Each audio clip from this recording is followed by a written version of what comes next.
Assalamualaikum warahmatullahi wabarakatuh. Kembali lagi di Lastris Corner. Nah, untuk video pembelajaran kali ini kita akan membahas tentang katabolisme, yaitu untuk bagian respirasi secara anaerob. Jadi di materi sebelumnya itu, di video pembelajaran sebelumnya kita sudah membahas tentang respirasi aerob. Jadi sekarang saya lanjutkan dengan respirasi anaerob. Nah, di sini respirasi anaerob ini yaitu respirasi yang terjadi tanpa adanya bantuan oksigen bebas. Jadi selain pernapasan atau respirasi yang terjadi secara aerob, beberapa makhluk hidup itu dia mampu mendapatkan energi tanpa menggunakan oksigen bebas. Nah, proses inilah yang kita sebut sebagai respirasi anaerob. Dalam hal ini, contohnya adalah peristiwa fermentasi. Jadi pada keadaan tertentu kebutuhan oksigen ini tidak bisa terpenuhi, maka ditempuhlah jalur fermentasi. Nah, kurangnya oksigen pada tumbuhan ataupun pada hewan ini bisa menyebabkan makhluk hidup ini bisa melakukan pembongkaran zat untuk memperoleh energi dalam keadaan anaerob. Nah, fermentasi ini sendiri ini adalah merupakan perubahan molekul glukosa secara anaerob yang meliputi glikolisis dan pembentukan NAD. Jadi kalau kita bandingkan dengan respirasi yang terjadi secara aerob kemarin, kalau aerob itu dia membutuhkan 4 tahapan, sedangkan untuk fermentasi ini tidak melalui tahapan seperti itu, tapi tetap terdapat peristiwa glikolisis di dalam proses fermentasi tersebut. Nah, di sini kalau kita bandingkan lagi antara respirasi aerob dan non-aerob, fermentasi ini merugikan sel. Alasannya ada beberapa hal. Yang pertama, sering dihasilkan senyawa yang sifatnya merusak sel, misalnya alkohol. Jadi alkohol ini bisa merusak sel ya. Nah, kemudian yang kedua, dari jumlah molekul zat yang sama, yaitu misalnya 1 molekul glukosa, itu akan dihasilkan energi yang lebih rendah. Jadi kalau kita bandingkan dengan respirasi aerob, 1 molekul glukosa akan menghasilkan 36 ATP. Sedangkan di fermentasi, 1 molekul glukosa cuma menghasilkan 2 ATP. Jadi bisa dibandingkan perbedaan energi yang dihasilkan itu sangat jauh berbeda dibandingkan respirasi secara aerob. Oke. Nah, sekarang di sini yang pertama, misalnya ya, contohnya yang pertama di sini adalah fermentasi alkohol. Nah, fermentasi alkohol ini biasanya dilakukan oleh mikroorganisme sel-sel ragi, yaitu Saccharomyces cerevisiae. Nah, ini adalah reaksi fermentasi alkohol, di mana di sini kalau kita perhatikan tetap di sini adalah molekul glukosa yang nantinya bakalan dipecah menjadi molekul berukuran kecil. Jadi dari C6 menjadi 2C2H5OH. Nah, di sini kalian bisa lihat jumlah ATP yang dihasilkan itu cuma 2. Sedangkan kalau dia respirasi secara aerob, di sini jumlah ATP yang dihasilkan itu ada 36 ATP. Nah, di sini ini merupakan skema proses fermentasi alkohol yang terjadi pada tubuh makhluk hidup. Jadi di sini ya bisa dilihat di sini tahapannya itu mulai dari glikolisis, jadi tetap ada peristiwa glikolisis sama di respirasi aerob. Kemudian karena setelah menghasilkan 2 asam pirufat, di sini kekurangan oksigen, maka selanjutnya dari jalur glikolisis ini dia memasuki jalur fermentasi. Nah, jadi coba diperhatikan di sini ada molekul glukosa C6H12O6. Kemudian karena ini peristiwa glikolisis, jadi ada 2 tahapan ya, tahapan yang memerlukan energi. Jadi di sini dia membutuhkan 2 ATP, dan tahapan yang menghasilkan energi. Dia menghasilkan 4 ATP.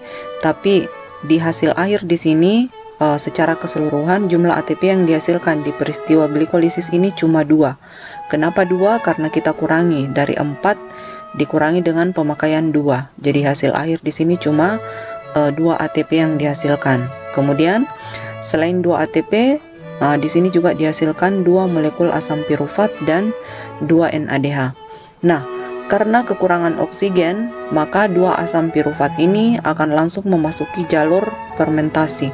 Nah, di sini yang terjadi adalah fermentasi alkohol. Di sini terjadi proses pembentukan etanol. Jadi dari dua asam pirufat diubah menjadi dua asetaldehid. Nah, di sini dia membebaskan dua molekul CO2. Nah, selanjutnya dua molekul asetaldehid ini kemudian di tahap selanjutnya itu akan diubah menjadi dua molekul etanol. Nah, di sini terjadi pengubahan ya, pemakaian elektron NADH kemudian diubah menjadi NAD.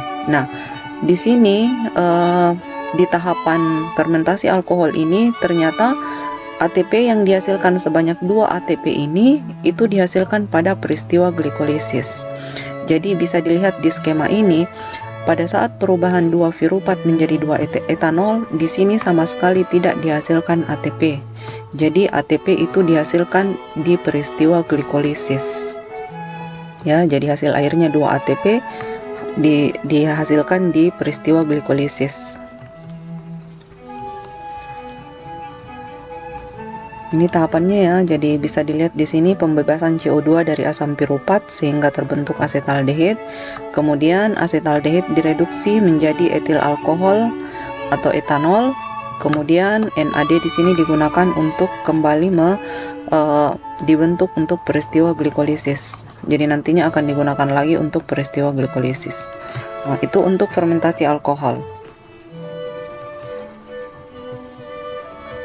Kemudian selanjutnya saya masuk ke fermentasi asam laktat. Nah, kalau kita perhatikan sama dengan yang tadi ya, tetap di sini yang kita ubah adalah molekul C6H12O6 yaitu glukosa, kemudian diubah menjadi asam piruvat, kemudian selanjutnya terurai lagi menjadi 2 CO2, 2 asam laktat dan 2 ATP. Jadi di sini kelihatan ya jumlah ATP yang dihasilkan itu masih 2 ATP, sama di fermentasi alkohol tadi. Nah, kemudian kalau kita perhatikan di sini di skema, jadi tetap dia memasuki peristiwa glikolisis. Jadi C6H12O6 glukosa diubah menjadi 2 molekul asam piruvat. Jadi karena kekurangan oksigen, maka terjadi proses perubahan 2 asam piruvat menjadi 2 asam laktat. Artinya apa? Di fermentasi asam laktat ini, jumlah 2 ATP yang dihasilkan itu masih tetap dihasilkan di peristiwa glikolisis. Jadi pengubahan 2 piruvat menjadi 2 asam laktat sama sekali tidak dihasilkan ATP. Jadi ATP hanya dihasilkan pada peristiwa glikolisis. Jadi di sini untuk asam laktat mungkin ada yang merasa asing dengan istilah asam laktat. Asam laktat ini biasanya disebut dengan asam kelelahan, lelah. Karena kenapa? Dia ini terbentuk pada saat kita kelelahan. Jadi pada manusia dan hewan tingkat tinggi, apabila kita bekerja terlalu berat, misalnya olahragawan, itu kebutuhan oksigen itu tidak bisa terpenuhi. Maka selanjutnya, karena kekurangan oksigen, sel-sel otot kekurangan oksigen, maka 2 molekul asam piruvat ini akan direduksi oleh NADH dan diubah menjadi 2 asam laktat. Nah, jadi ini ya, yang mereduksi itu yang mengubah 2 piruvat menjadi 2 asam laktat adalah NADH. Kemudian elektron dan hidrogen dari NADH ini akan digunakan kembali untuk mereduksi pada proses glikolisis. Jadi digunakan lagi menjadi 2 NAD. Nah, ini contohnya fermentasi asam laktat. Ini bisa terjadi pada proses pembentukan keju dan yogurt. Oke, sekian untuk video pembelajaran kali ini. Semoga bermanfaat. Jangan lupa ya like, comment, and share jika kalian menganggap video ini bermanfaat. See you. Assalamualaikum warahmatullahi wabarakatuh.